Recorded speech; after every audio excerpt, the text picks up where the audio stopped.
नसापूर प्रकरणामध्ये आता नवीन अपडेट समोर येत आहे। ज्या प्रकारे ही घटना घडली आहे, या घटनेचं पुणे ग्रामीण अधीक्षक संदीप गिल यांच्या अध्यक्षतेखाली आणि मार्गदर्शनाखाली हा सीन पुन्हा रिक्रिएट करण्यात आला होता। आज पहाटे नसरापूरमध्ये भीमराव कांबळे याला घेऊन जाण्यात आलं होतं आणि त्याने या मुलीशी कसं दुष्कृत्य केलं आहे याचं सगळं रिक्रिएशन करण्यात आलं होतं।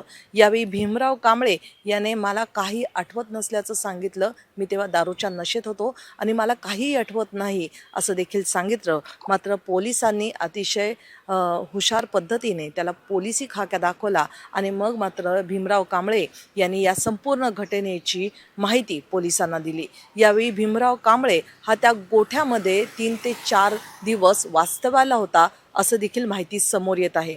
जवळजवळ 4 ते 5 दिवस त्याने या ठिकाणची पूर्ण रेकी केली होती। ही चिमुकली आपल्या मित्रमंडळांबरोबर कुठे खेळते, काय खेळते, या सगळ्या गोष्टींचा त्याला माहिती होती। आणि या चिमुकलीला म्हणजे त्या दिवशी तिथं मंदिराचं काम चालू होतं आणि या मंदिराच्या कामाचा शेवटचा दिवस होता। या भीमराव कांबळे या मंदिराच्या कामात हातभार लावत होता, तिथे काम करत होता, मजुरी करत होता। मात्र हे काम संपल्यानंतर भीमराव कांबळेला या गोठ्यातून जावं लागणार होतं आणि त्याच दिवशी त्याने या चिमुकलीला एका दुकानात घेऊन गेला।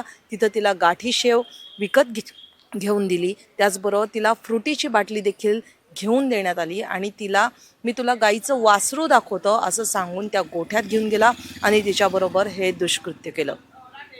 खरं तर ही अतिशय संवेदनशील बाब आहे। या माणसाने ज्या प्रकारचं हे दुष्कृत्य केलेलं आहे म्हणजे हा अनेक दिवस हे सावट सापडवण्याच्या मागे होता असं त्याच्या सगळ्या एकूण वागण्यातून दिसून येत होतं। या जागेची संपूर्ण रेकी त्याने केली होती आणि या चिमुकलीवर देखील त्याचा डोळा होता हे देखील तपासाअंती समोर आलेलं आहे। ज्या प्रकारे भीमराव कांबळे याने या संपूर्ण घटनेची कबुली दिलेली आहे त्याच्यानुसार आता पोलीस पुढचा तपास करत आहे।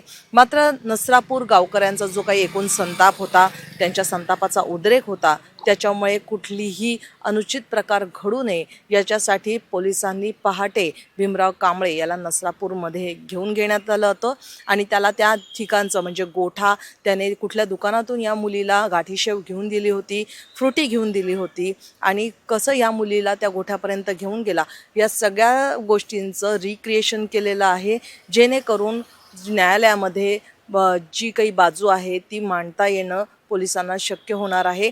उद्या भीमराव कांबळे याची पोलीस कोठडी संपत आहे आणि आता न्यायालय त्याला पुन्हा पोलीस कोठडी सुनावतंय का पुढचा काय न्याय देतंय हे बघणं फार महत्त्वाचं राहील। परंतु या संपूर्ण घटनेच्या अनुषंगाने हे रिक्रिएशन हा तपास अतिशय महत्त्वाचा होता। आधी आडेवेढे घेतलेला भीमराव कांबळे याने नंतर आपल्या सगळ्या जी काही प्रकार होता त्या गुन्ह्याची त्याने कबुली दिलेली आहे आणि हाच जी कबुली आहे हीच त्याला फाशीच्या फंद्यापर्यंत घेऊन जाऊ शकते, हेच महत्त्वाचं राहील। त्याच्यामुळे पुणे ग्रामीण पोलीस ज्या प्रकारे ह्या संपूर्ण गोष्टीचा तपास करत आहे आणि लवकरात लवकर या चिमुकलीला कसा न्याय देईन याच्याकडे सगळ्यांचं लक्ष लागलेलं आहे। व्हिडिओ जर्नलिस्ट रोहित वनकटेसह प्रतीक्षा पारखी, LS मराठी, पुणे।